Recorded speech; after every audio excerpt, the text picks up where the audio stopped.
Kong, written and directed by Dav Pilkey.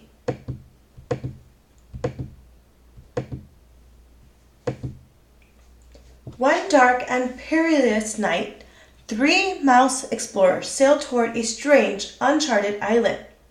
Captain Charles Limburger steered the tiny vessel, while Dr. Vincent Varmint and his beautiful assistant, Rosie Rodent, looked on.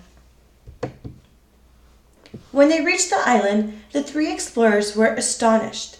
A group of natives was performing an ancient ceremony, offering up a sacrificial can of tuna fish and repeating a mysterious chant.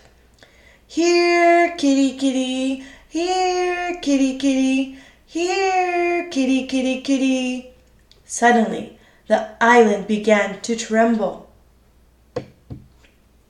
Crashing through the thick forest came the most frightening creature ever known to mousekind, the mighty cat Kong. Meowing and hissing ferociously, the colossal cat took 3 giant kitty steps and tripped over the tuna fish can. Clunk! Cat Kong bumped his head on the ground and was knocked out cold. If only we could bring him back to the city with us, said Dr. Varmint. No, replied Rosie Rodent. It would be wrong to take this creature away from its natural habitat just to satisfy our scientific curiosity. Forget science, squeaked Dr. Varmint. Think of the money we could make.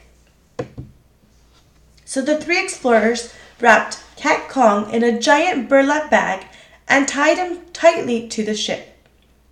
As they sailed back to the great city of Mouseopolis, they took special care not to let the cat out of the bag.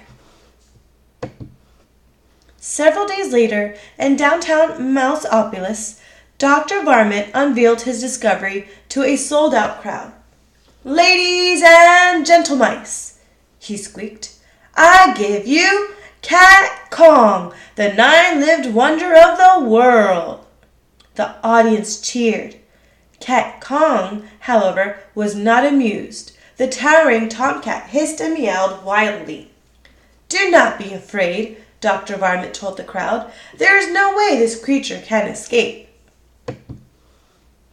I repeat, there is no way this creature can escape. Well, actually, I could be wrong about that. Soon the city of Mouseopolis was in panic.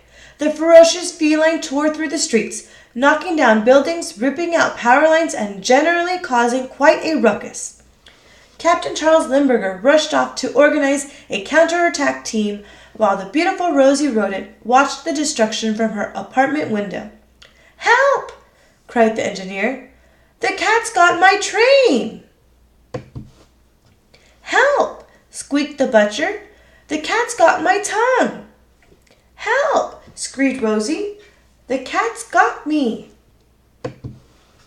Soon the crazed cat was heading straight for the top of the Romano Inn, with the beautiful Rosie tailing behind. A fleet of airplanes quickly flew into action, but their weapons were useless against the meowing menace. It seemed as if nothing could stop the terrifying Cat Kong.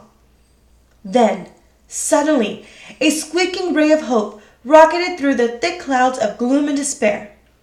Captain Charles Limburger to the rescue. Captain Limburger had a plan.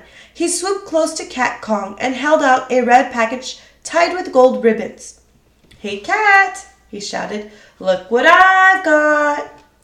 He circled again and again, shouting, you'll never guess what's inside this package.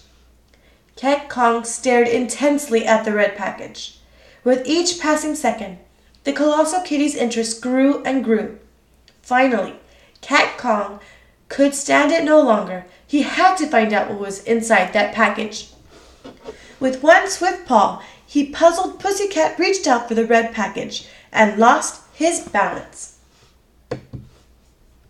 Meow!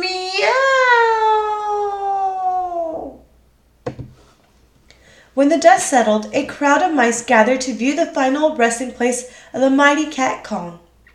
He's fallen, said one mouse. And he can't get up, said another.